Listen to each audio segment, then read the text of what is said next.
Over here. So this is a huge square. This is a square used for celebrating the emperor's birthday, the winter solstice, and the Chinese New Year.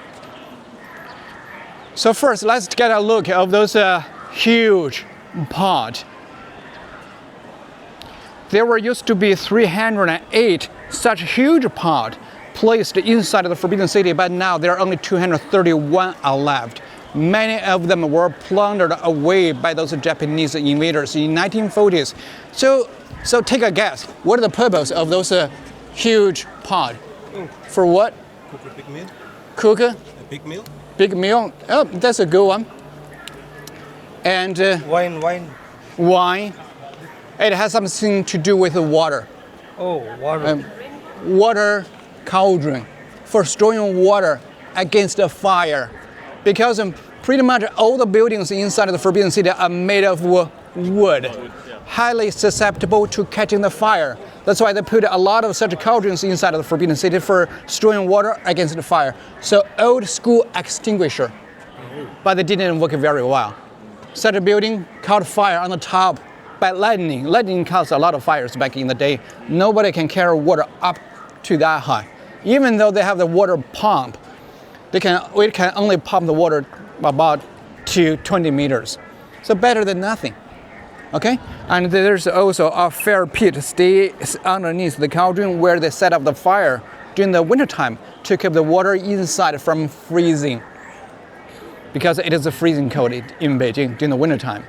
Now this palace we are looking at right now, it is the most important palace back in the Ming and Qing dynasties, 36 meters tall with a 2 layers roof, and 11 mythical figures sitting on the eaves of the building.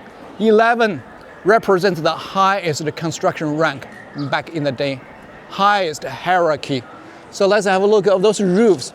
There are many mythical figures. You see that? Mythical animals, mythical figures sitting on the edge or on the roof of the building to decorate the palace and also to symbolize the rank of the palace. The maximum is 11. Throughout the whole country, that is the only palace that carries 11 mythical figures, representing the highest construction rank back in the day. Let me show you this mythical figures, 11 of them.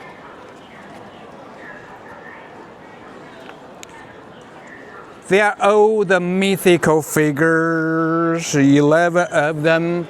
They are all the mythical figures, none of them is real. They are doing such duties of warding off the evil spirit of the palace and protect the buildings from catching fire. Apparently, they didn't work very well, because the original palace was constructed in 1420. That was the original palace, but it was struck down by lightning only 100 days after its completion. The current palace was reconstructed in 1695. It is old, but it was not the original one. The 5th version is history. And we're not able to walk into the palace. After 1992, they stopped the tourists from walking in. But fortunately we saw the similar furniture in the furniture hall. And here was the place where the emperor celebrated their birthdays, the winter solstice, the Chinese New Year. And here was also the place, the movie, The Last Emperor, filmed right here in 1980s. That movie won 9 Oscar awards in 1988. So I'm going to show you this video clip of the last emperor. He ascended the throne here at the age of only 3 years old, a baby emperor.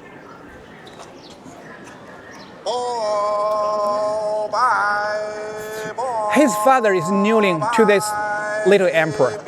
He is the emperor, but his father is not the emperor.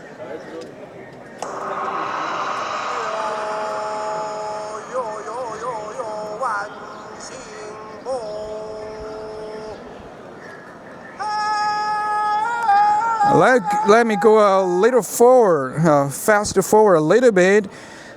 Who couldn't sit still, just moving around on that throne.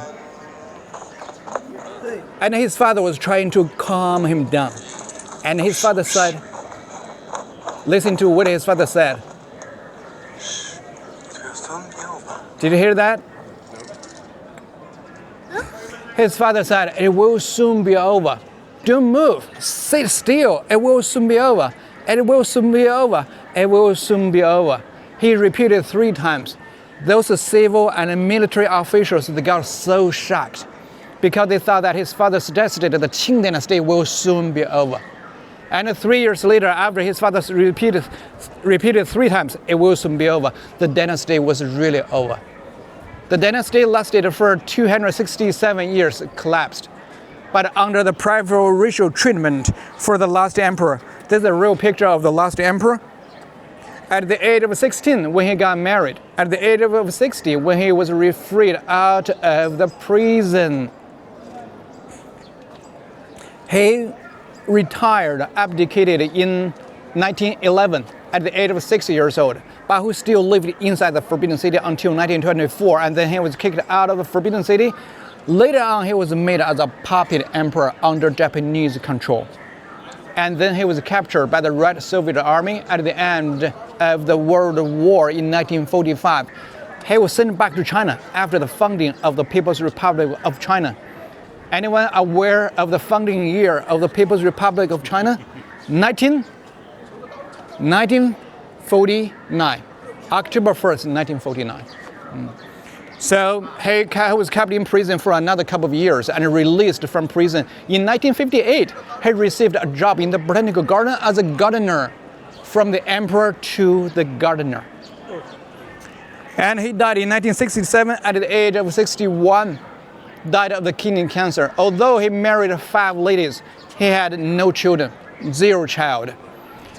Last 3 emperors in the Qing dynasty, none of them has a child. Seems like a destiny to the Qing dynasty, foreshadows the decline of the Qing dynasty. He died at the age of 61. Compared to his counterpart in the Ming dynasty, he was kind of lucky, because his counterpart in the Ming dynasty who killed himself at the age of only 34 years old. So most of the emperors at the end of each dynasty didn't end up well, either killed themselves or being killed by their enemies or being captured and being tortured by their enemies to death. So he was kind of lucky.